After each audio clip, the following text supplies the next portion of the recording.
brilliant performance from Hasan, winning himself $1,000 as the player of the match. And I can tell you, Hasan, that a lot of people back home will be very happy to see you here. I can't hear you properly.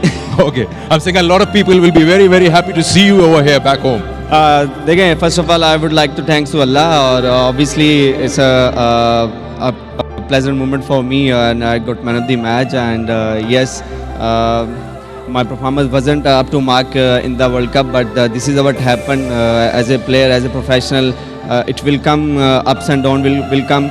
So I'm happy. I'm back. Tell us about the pitch over here. What's the trick to bowl as a fast bowler? You got 3 wickets for 22. How did you find the pitch? I have been here in Bangladesh Premier League, and I know it's normally it's a slow pitch, and as much as you can bowl into the stumps with the variation, and you will get succeed. And I did the same. I bowled into stump to stumps, and then I trust on my variation, and I got the wickets.